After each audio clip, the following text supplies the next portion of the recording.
TV KPM.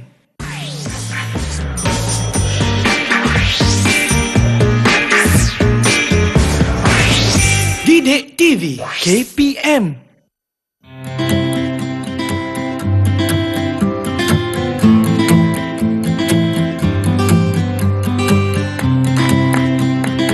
Inilah dia rumah impian saya ya. Saya rasa sangat bahagia sekarang. Walaupun perabot belum masuk, walaupun kemasan terakhir belum siap lagi, tetapi inilah pembinaan yang berkualiti. Tengok, dengan ukuran yang tepat, dengan batu-batu yang tersusun kemas. Saya sangat bahagia sekarang sebab inilah rumah impian saya. Dan agaknya apakah yang kita akan belajar hari ini yang kena-mengena dengan rumah impian saya? Nak tahu kan? Jom sama-sama kita saksikan profil guru.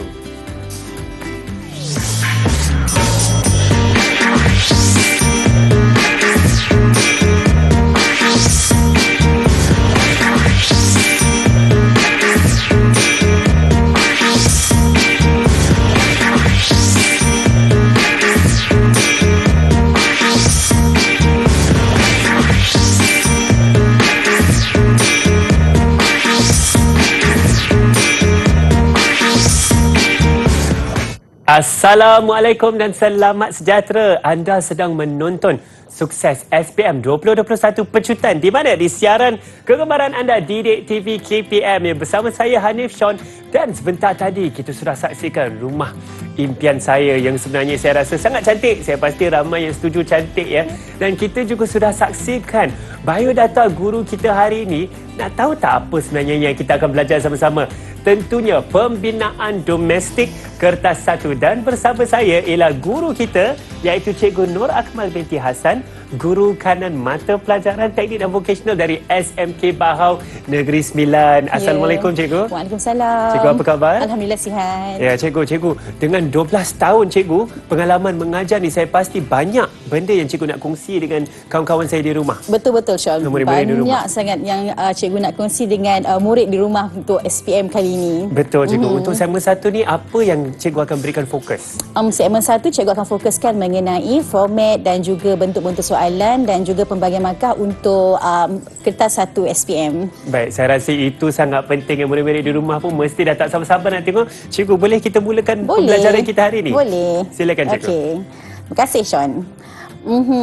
So, pada hari ini cikgu akan menerangkan mengenai format soalan untuk pembinaan domestik tahun 2021.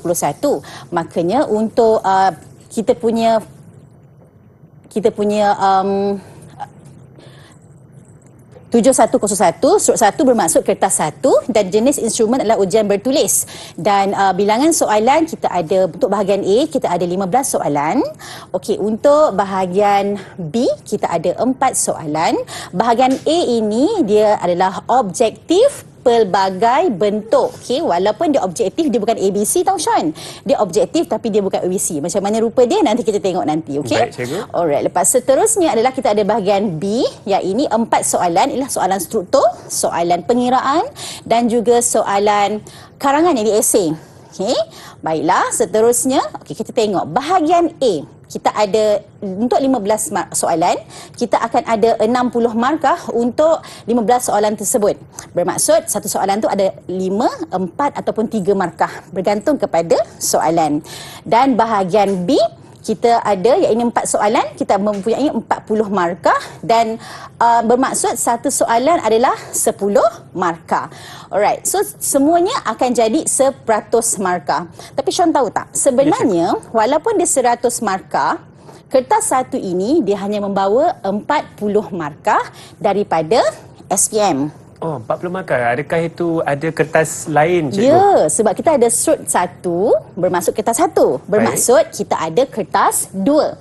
Bila kita ada kertas 2 bermaksud 60 markah yang selanjutnya adalah kertas 2. Kertas 2 itu adalah sebenarnya amali di bengkel Sean.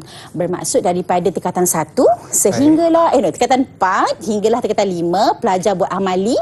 Markah tu semua yang ada 10 amali tu markahnya akan dikumpulkan dan dia mendapat 60 markah untuk SPM. Dan ujian bertulis ini SPM, dia membawa 40 markah sahaja, Sean. Maka murid-murid ada peluang dalam 2 tahun tu cikgu Ya, untuk dalam 2 mengumpul tahun 60 tu markah tersebut. murid-murid mengasah bakat, mengasah kemahiran untuk kita masukkan pengetahuan tu dalam soalan bertulis. Sebab soalan bertulis itu adalah apa yang kita ajar dan belajar semasa amali. Makanya walaupun kita nampak dia 40%, tetapi dia menguji kemahiran dan juga teori pelajar yang dah belajar selama 20 tahun tu. So murid-murid tak boleh nak main-main lah sebenarnya, Sean. Memang Betul. tak boleh. Betul cikgu, saya pasti sebab dengan segala amali tu cikgu saya pasti akan juga membantu murid-murid di rumah untuk menjawab soalan untuk kertas satu ni yang membawa beratnya 40%, 40%. daripada markah sepenuhnya untuk kertas pembinaan. Walaupun pembinaan domestik Mata kertas pelajaran satu. pembinaan domestik. Walaupun nampak sikit, tetapi percayalah kalau kita tak beramali dengan betul, pelajar tak akan dapat kemahiran dan juga pengetahuan untuk masuk ke dalam peperiksaan jawab soalan ke ujian bertulis, Sean. Baik cikgu, saya rasa itu adalah saya rasa bayangan yang terbaik lah untuk format struktur kertas satu ni, dan sebentar lagi guru kita akan banyak lagi berkongsi mengenai pembinaan domestik kertas satu. Pastikan anda jangan ke mana-mana, terus bersama kami di Sukses SPM 2021 Pecutan Didik TV KPM. Didik TV KPM. Didik TV KPM.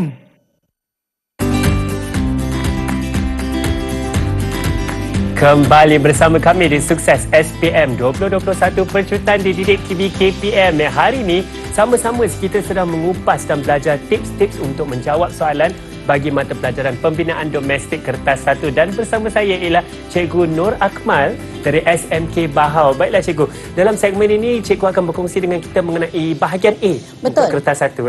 Betul, Hanif. Kita akan cikgu akan berkongsi mengenai bahagian A dan bentuk-bentuk soalan yang mungkin muncul dalam SPM untuk bahagian A yang kita panggil objektif pelbagai bentuk. Okey. Contoh soalan bahagian A untuk modul 1. Ini adalah jadual menunjukkan bahagian simbol alat perlindungan diri. Dia punya keyword kat sini adalah simbol alat perlindungan diri ketika berada di tapak pembinaan. Okay, simbol yang biasa kita tengok. Okay, dia bagi simbol dan dia minta nyatakan apakah simbol tersebut. Yang pertama, pelindung pendengaran. Yang kedua adalah paling famous sekarang, pelitup muka.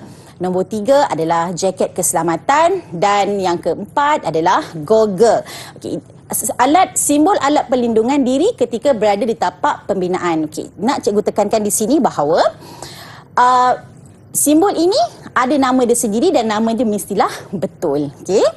Seterusnya, contoh untuk modul yang kedua. Rajah menunjukkan sebahagian alatan tangan yang digunakan dalam kerja pembinaan. Agak-agaknya, apakah dia punya keyword? Keywordnya adalah alatan tangan. Sebab kita ada satu lagi yang namanya mesin mudah alih. Ini alatan tangan. Makanya, murid harus tahu apakah nama dan kategori dan fungsinya. Tapi kita tengok, apakah soalan dia? Soalan dia adalah pilih dan tuliskan A, B, C dan D bagi alatan tersebut mengikut kategori kerja. Kat sini kategori kerja dah diberi, iaitu kategori melepa dan memasang jubin. Bermaksud murid kena tahu alatan yang telah disenaraikan ni yang mana yang untuk melepa, yang manakah untuk menjubin. Okey, selain daripada murid kena tahu nama, dia kena juga tahu fungsi dan juga kategori kerja. Melepa kita tahu yang B tadi. Apakah B? B adalah ni melepa, dan juga melepa adalah ni melepa B dan D. Ya, betul. Dan memasang jubin adalah yang A dan juga C. Maksudnya tips untuk soalan ni, Sean, dia mesti tahu nama, rupa dan fungsi. Baiklah. Okey, seterusnya. Jadual 3, ini adalah contoh soalan bentuk objektif pelbagai bentuk. Ciri-ciri mota. Dia tanya ciri-ciri mota. Okey. Maksudnya, murid kena tahu mota tu apa? Apakah ciri-ciri mota yang baik? Sebenarnya saya pun tertanya cikgu, mota tu apa sebenarnya cikgu? Okey, mota itu, Hanif, adalah kita anggap dalam dunia biasa adalah gam yang akan melekatkan antara bata dan bata. Gam yang melekatkan bata dan bata. Antara bata tu ada simen, kita pernah tengok simen campur pasir, campur air. Nama pembinaan adalah mortar. Dan dia ada ciri-ciri dia. Ciri-ciri dia adalah beberapa ciri dia yang murid kena tahu apakah ciri dia. Baiklah, kat sini tuliskan betul atau salah. Okey. Sifat keboleh kerjaan yang tinggi, maksudnya betul. Mortar kena ada sifat keboleh kerjaan yang tinggi. Maksudnya dia boleh mudah dibentuk-bentuk lah.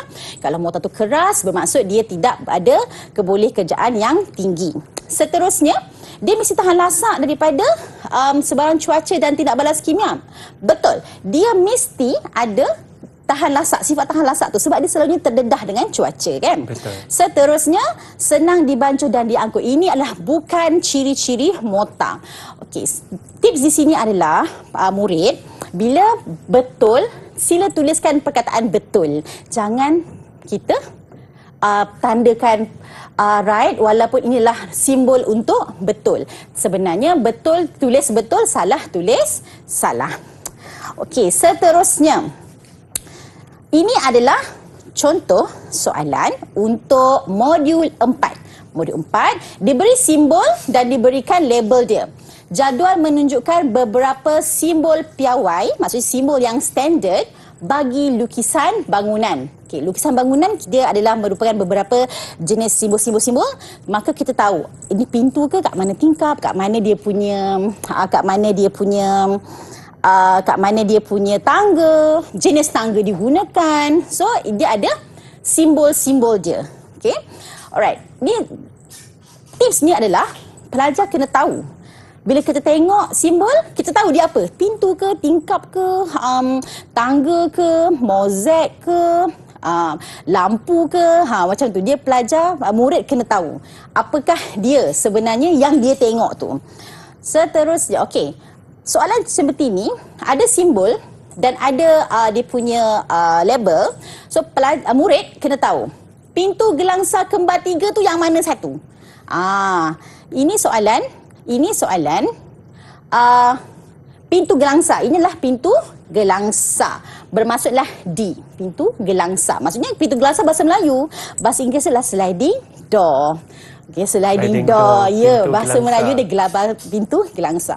Selalunya pelajar tak tahu yang pintu gelangsa tu apa. Tapi rupanya sliding door, semua tahu. Macam tu.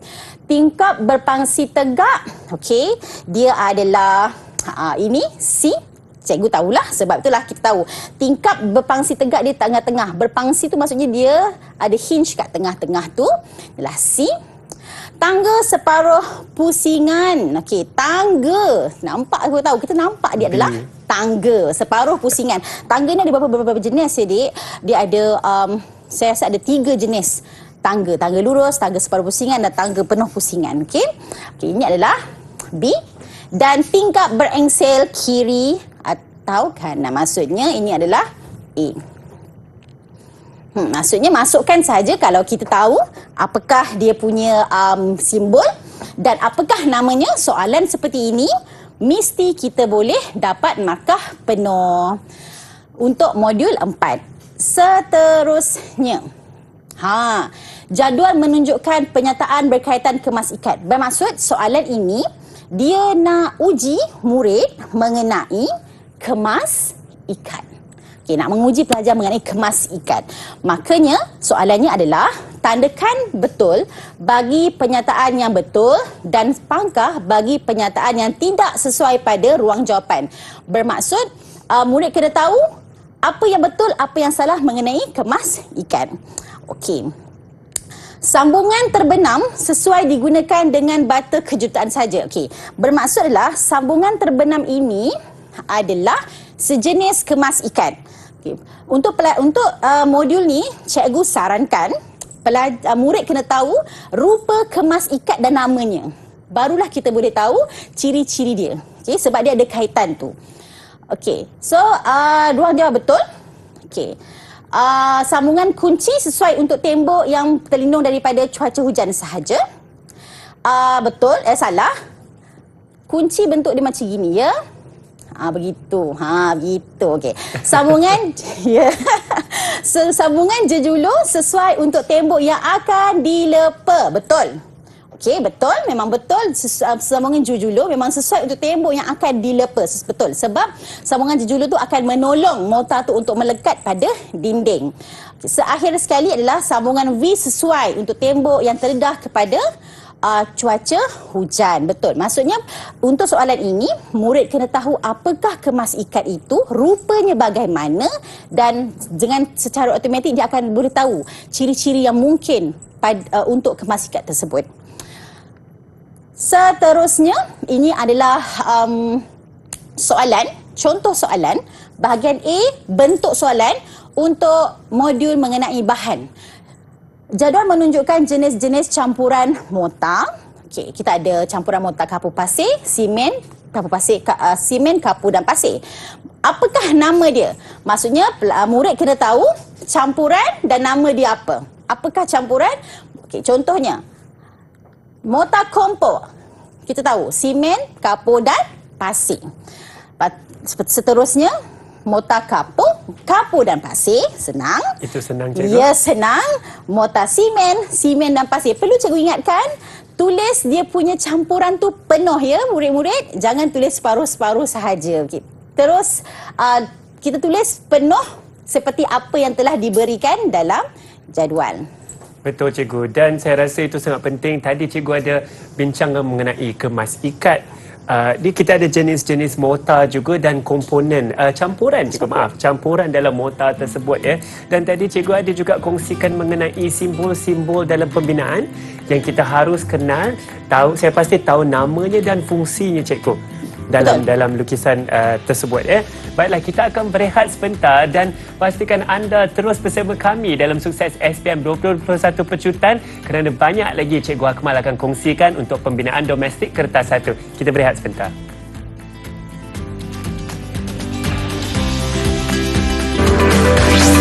Didik TV KPM. Didik TV KPM.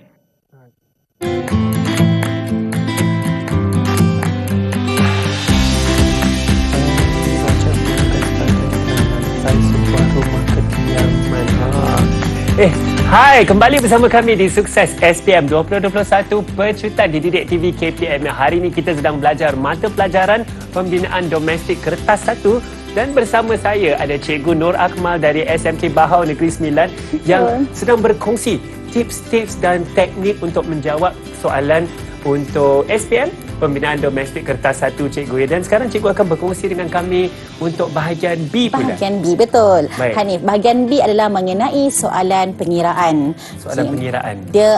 Maknanya kita pergi kepada soalan. Inilah bentuk soalan pengiraan. Ini adalah bentuk soalan pengiraan untuk modul kemasan. Ini modul Jubin. Kemasan. Kita tengok kat sini, pelajar menunjukkan sebahagian pelan lantai sebuah rumah kediaman. Pelan lantai maksudnya pelan daripada atas.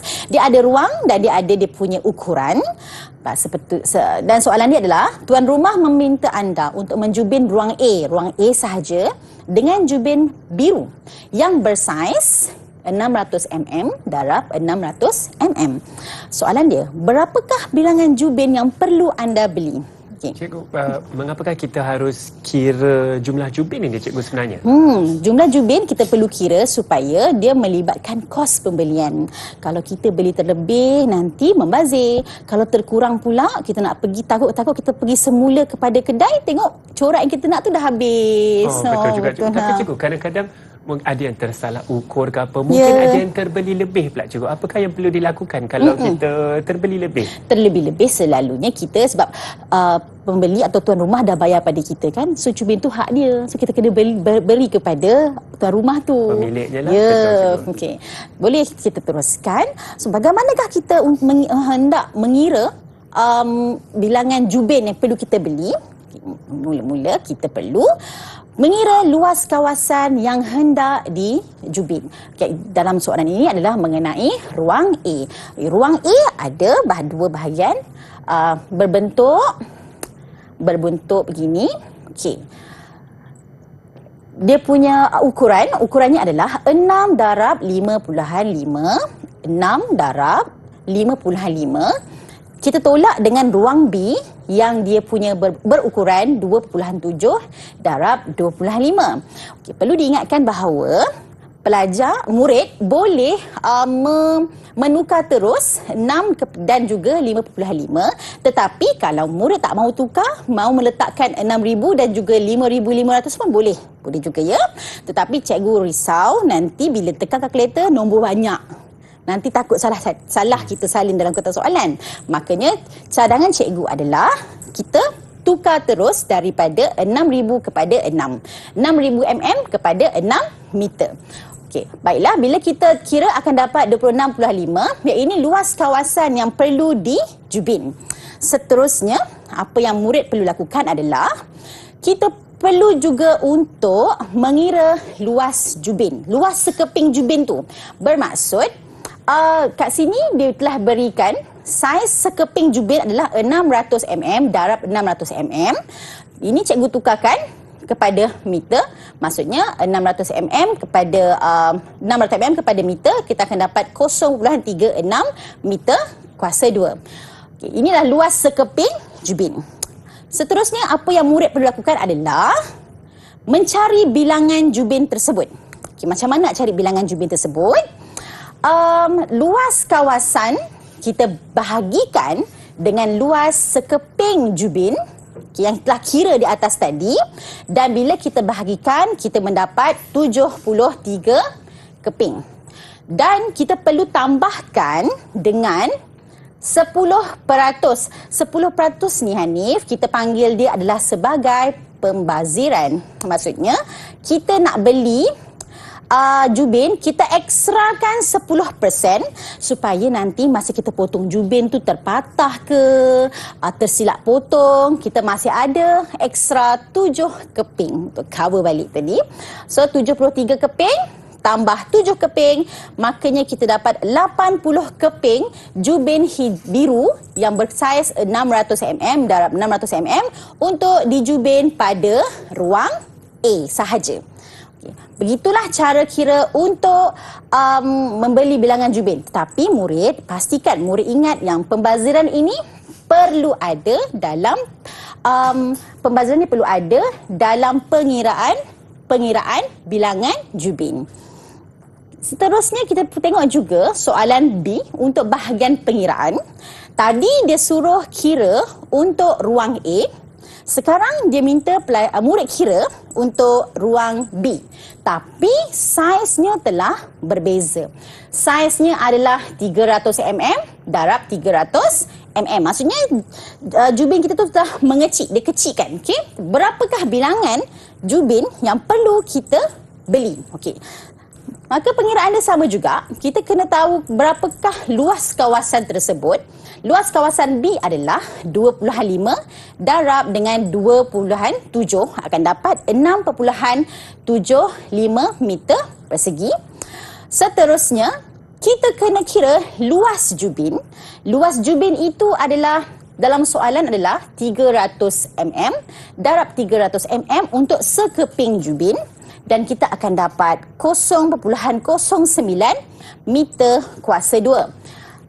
Dan cara untuk mendapatkan bilangan jubin sama seperti tadi adalah luas kawasan mesti dibahagikan dengan luas sekeping jubin dan ditambahkan dengan 10% pembaziran. 10% pembaziran memang 10 ya. Hanif, jangan tukar 8, jangan tukar 5. Memang dia 10%. Okey, 6.75 luas kawasan. Kita bahagikan dengan luas sekeping jubin, kita akan dapat 75 keping, dan kita tambahkan dengan 10%. 10%-nya adalah 10% daripada 75 ini, dapat 7.5, so kita bundarkan akan jadi 8 keping. 75 keping dah tambah 8 keping akan dapat 83 keping. Jubin hijau yang bersaiz 300 darab 300 untuk menjubin ruang B. Okay, ini adalah pengiraan lengkap dia. Okay? Seterusnya, murid, soalan pengiraan yang saya kira agak mencabar sikit adalah cara untuk mengira skirt. Okay, skirt skirt dalam jubin adalah skirt yang ditampal pada sebahagian kecil dinding dekat bawah tu. Tu nama dia adalah skirt. Di bahagian bucu-bucu ke cikgu? Di sepanjang dinding tu dan dinding. Dan dia di antara pertemuan antara dinding dan lantai. Baik. Ya. Baik. Itu adalah skirt, namanya skirt.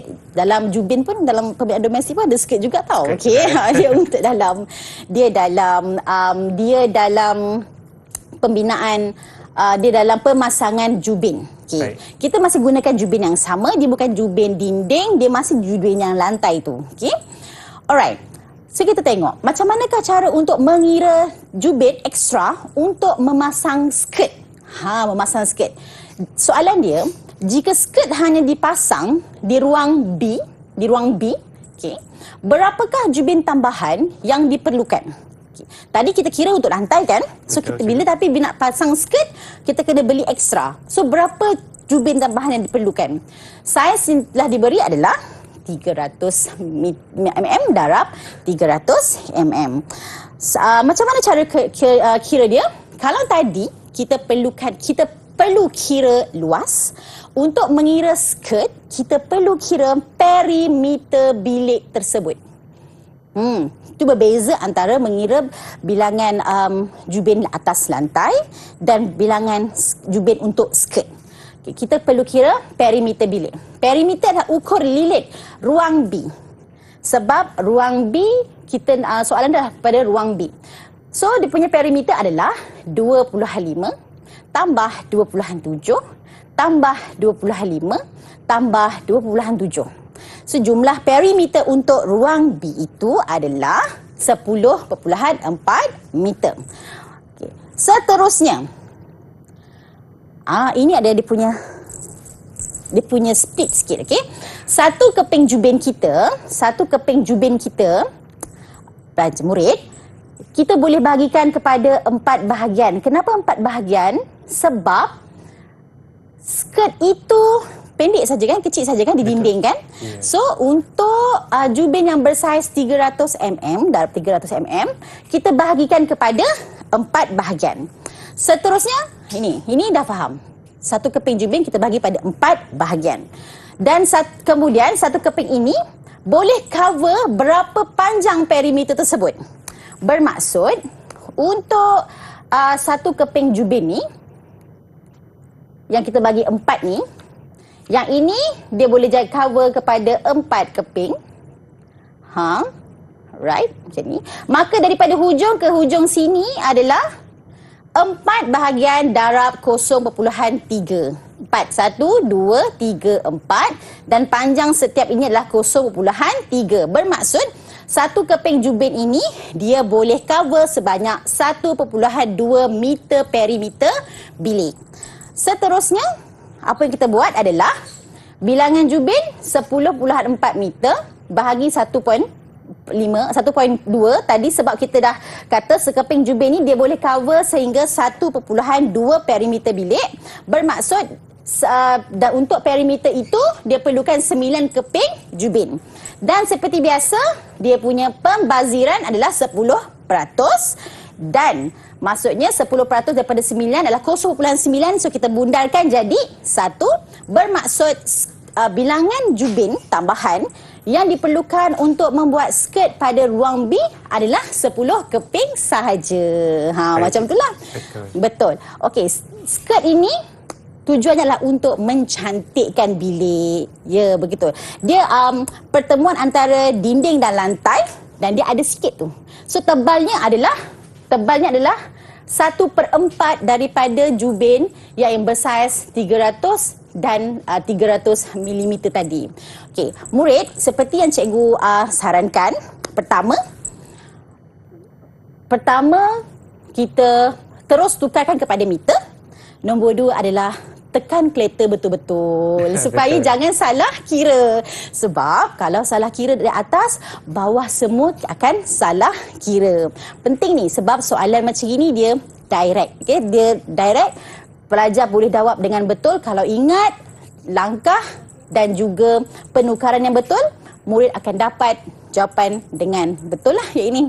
Betul, cikgu, saya setuju. Saya rasa jika murid menukar daripada milimeter ke meter itu, maka lebih kurang digit nombor yang akan diperhatikan. Mungkin tak adalah terkurang 1 atau 2 kosong dalam nombornya akhirnya. Betul, Hanif. Dan cikgu katakan, saya pasti pembaziran yang 10% itu juga sangat penting. Jika tiada pembaziran tersebut, maka jawapan terakhirnya pun salah dan kita beli sekadar cukup-cukup. Betul. Kita takut nanti masa kita pasang, tiba-tiba tak cukup. Pergi kat kedai, tengok, alamak, kita punya colour dah habis.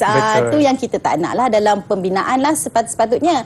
Dan apa lagi yang cikgu sarankan adalah murid ingat langkah kerja pertama, cari apa yang perlu dicari. Kedua, apa yang perlu dilakukan.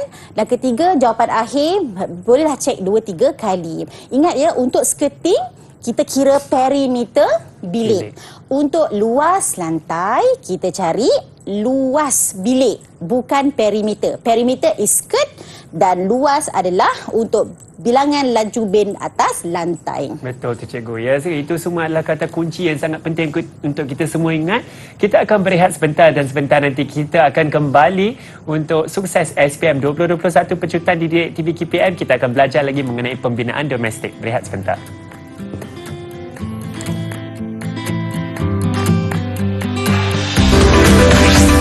Didik TV KPM. Didik TV KPM.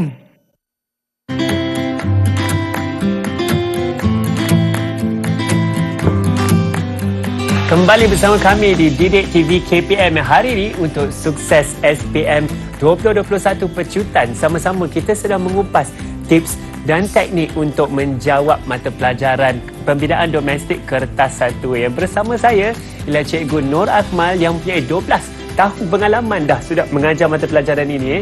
Cikgu, sekarang sebenarnya saya dah semakin berminat dengan pembinaan domestik ni, dan sekarang cikgu akan mengajar pula bahagian B, soalan langkah kerja, cikgu. Ya, betul. Bunyi Bahagian macam B, soalan panjang kerja. Nak jawab tu. Panjang. Dia ada teknik dan juga langkah dia untuk macam mana untuk menjawab soalan bahagian B, soalan langkah kerja yang membawa 10 markah untuk setiap soalan. 10 markah untuk setiap soalan, cikgu. Dia ada 4 soalan bahagian B. Baik. Okey, bagilah kita tengok. Okey. Rajah menunjukkan kerja pemasangan jubin dinding sedang dijalankan. Okey, Nif. Soalan dia adalah, nyatakan 2 bahan yang digunakan dalam pemasangan jubin dinding tersebut. Maknanya kat sini dia punya kata kunci adalah, 1 adalah jubin dinding, nombor 2 bahan. Kenapa cikgu cakap bahan? Sebab bahan dan alatan 2 perkara berbeza. Betul. Okay, nyatakan 2 bahan, bukan 2 alatan. Alatan tu adalah alat tangan kita guna. Kalau masak kita guna sudu, guna sudip. Tapi kalau bahan masak, beras, telur, ada perbezaan kat situ. Okay? Maka dia punya kata kunci adalah bahan dan juga jubin dinding. Itulah gambar pemasangan jubin dinding yang sedang dijalankan. Maka nyatakan 2 bahan yang digunakan dalam pemasangan jubin tersebut. Okey, maka cikgu bagi jawapan jubin lah, sebab jubin lah bahan yang paling penting dalam pemasangan jubin dinding ni. Kalau tak ada jubin, maka tak boleh jawab lah, tak boleh kita buat kerja ni. Dan seterusnya adalah simen. Okay, pelajar juga, murid juga boleh tulis jawapan yang lain. Contohnya simen, pasir. Tapi cikgu senaraikan 2 bahan yang paling kritikal dalam pemasangan jubin dinding. Baik. Cikgu, saya tahu jubin pun ada jubin dinding dan jubin lantai, cikgu. Betul. Ada perbezaan antara kedua-dua jenis jubin ini? Ya, ada perbezaan, Hanif. Jubin dinding, kalau kita tengok dia lebih cantik sebab memang kita nampak dia jubin. Tapi sebenarnya dalam pembinaan yang kita lebih tekankan adalah penggunaan dia. Maksudnya jubin lantai selalunya dia lebih bersifat tahan lasak. Sebab kita letak beban-beban yang tinggi di atas lantai tersebut. Kita ada jubin heavy duty untuk letak di porch kereta kan, macam tu. Kalau dinding selalunya kita tak pakai jubin yang heavy duty untuk dinding sebab heavy duty ni lebih mahal sikit, Hanif, berbanding dengan jubin biasa. Jubin biasa. Seterusnya kita tengok soalan esei ataupun soalan karangan dalam pembinaan domestik kertas 1. Terangkan langkah kerja. Macam ini yang cikgu cakap. Kalau kita dah biasa buat amali di bengkel, bermaksud soalan langkah kerja ni kita boleh buat dengan senang sebab kita ingat balik apa yang kita buat di bengkel. Kita ada amali memasang jubin ya, Hanif. 2. Memasang jubin lantai pun ada, memasang jubin dinding pun ada. So maknanya kalau murid boleh buat dengan baik, dia boleh buat soalan esei ni dengan senang. Kat sini kalau 8 atau 9 markah, murid mesti boleh dapat jawab kalau dia ingat dan buat amali dengan baik. So kita teruskan. Apakah langkah kerja bagi memasang jubin dinding? Ingat dinding Pertama, sediakan bahan dan alatan. Murid juga boleh sediakan bahan seperti apa-apa-apa dan juga alatan seperti apa-apa-apa. Tapi yang cikgu sediakan di sini adalah kata kunci. Pertama adalah sediakan bahan dan alatan. Kedua, rendamkan jubin. Jubin apa? Jubin dinding yang kita nak gunakan tadi. Kita perlu rendamkan. Kenapa kita perlu rendamkan jubin, cikgu? Kenapa kita perlukan perlu rendamkan jubin? Sebab jubin ini dia bersifat, selalunya kita takut bila kita tampal jubin di dinding, perkara yang kita paling tak nak adalah jubin tu jatuh balik. Betul? Betul. Dia jatuh balik tu selalunya disebabkan oleh jubin tu dia menyerap air daripada mortar itu dengan terlampau cepat. So dia terlampau cepat mengering. Dan dia bila terlampau cepat mengering, dia akan menyebabkan rekahan kecil kepada mortar yang kita nampak. Dan jubin itu sendiri ada berat dia, betul? So bila dia terlampau cepat mengering, dia berat dan dia akan jatuh.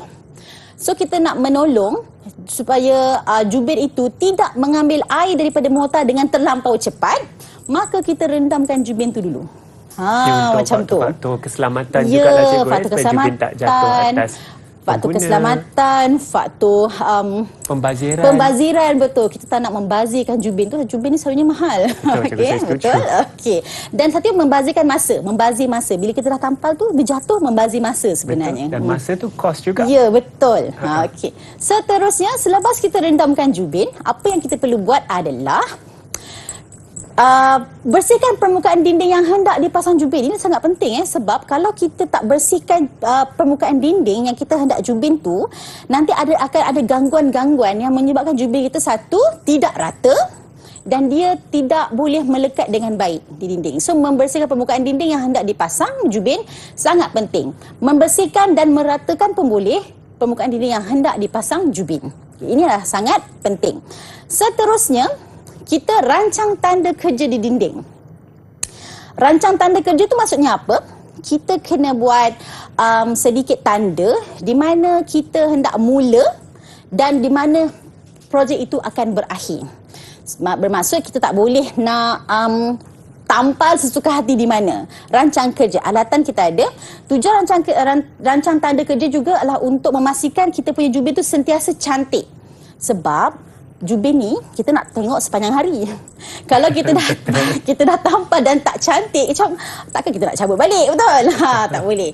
Makanya kita kena start itu dengan cantik. Kita rancang tanda, letak dan di mana awal dan di mana letak di mana awal, dan bila dah mula-mula tu okey, cantik, selalunya kita akan susun dan seterusnya dengan lebih cantik. Okey. Ini kerja ni adalah dia berturutan. Sebab tu tadi Hanif, cikgu cakap, kalau kita buat amali di bengkel, kita akan nampak flow kerja tu. Seterusnya, selepas rancang tanda kerja, apa yang murid perlu buat adalah membancuh mortar. Untuk kerja-kerja di bengkel, kita gunakan mortar kapur. Maksudnya latihan. Maksudnya kita pelajar boleh buka balik lah. Kalau sengit kita boleh betul-betulkan kan. Tapi kalau di tempat kerja yang betul, kita mesti membancuh mortar simen ataupun mortar kompor. Mortar simen lah selalunya kita selalu guna mortar. Tetapi cukup untuk murid memberitahu membancuh mortar. Boleh juga kalau murid nak tulis membancuh mortar apa dengan nisbah yang apa. Boleh.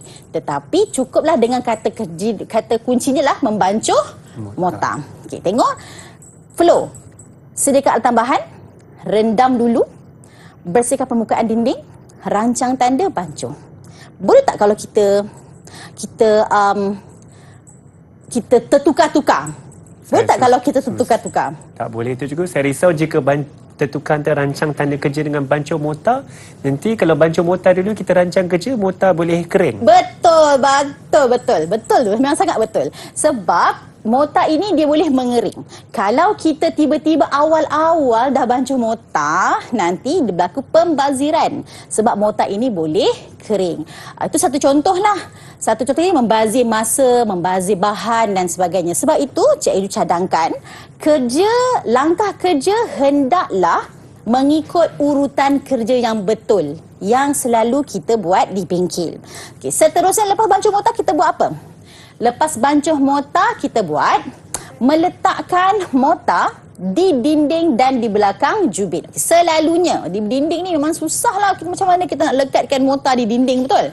Tapi selalunya kita letakkan mota di belakang jubin. Dia punya kata kunci adalah meletakkan mota. Okey, di belakang jubin. Meletakkan mota di belakang jubin. Okey, boleh juga murid menyatakan meletakkan mota simen di belakang jubin dan meratakannya, boleh. Tetapi dia punya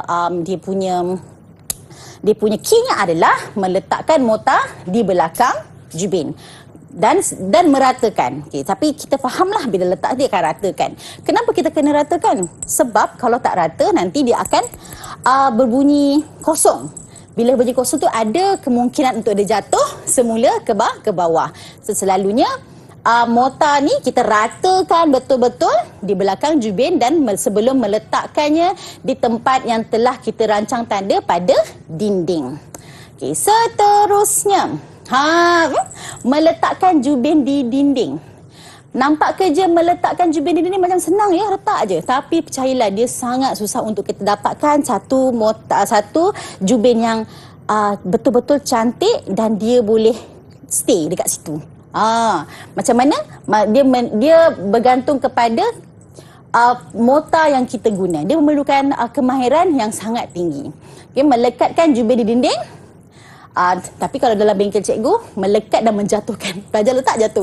Tapi tapi tak apa, kita belajar kan. Betul, cikgu. Tapi melekatkan jubin di dinding, ada satu proses yang amat panjang dan pelajar mesti belajarlah. Okey. Seterusnya, menetapkan kedudukan jubin dia ini. Apakah maksud menetapkan kedudukan jubin? Maksudnya, bila kita dah letak jubin dekat situ, kita pastikan jubin itu rata dari segi sisi dan juga di bawah. Maksudnya kita menetapkan kedudukan jubin dan kita memastikan setiap jubin yang kita pasang itu dia dari segi pugak dan arasnya betul. Dia ada alatan tu. Dia tak ada sengit-sengit, Ya, tak ada betul. tertimbul sikit, cikgu. Tak boleh. Dia mesti sama di antara satu sama lain. Tu menetapkan kedudukan jubin. Kalau sengit sikit kita betulkan. Kalau terkeluar kita ketukkan sikit. Ketuk dengan sikit je dengan menggunakan belakang sudip ataupun dengan menggunakan gandin getah.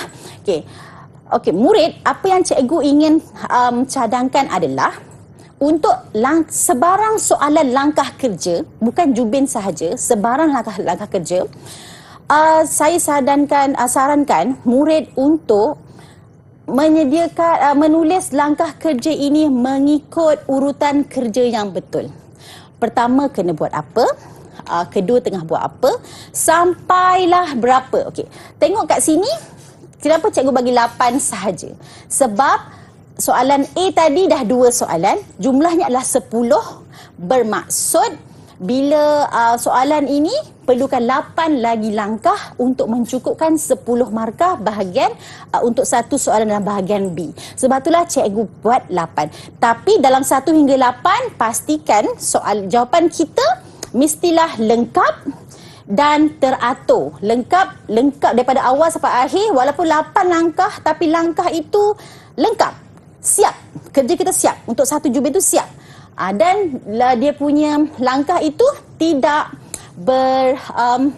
apa yang Hanif kita panggil, dia tidak harus bertabur daripada betul, awal cikgu. sampai akhir. Dia kena first buat apa, second buat apa, dan paling penting last dia mesti siap dan untuk 8 langkah tersebut. Betul, cikgu.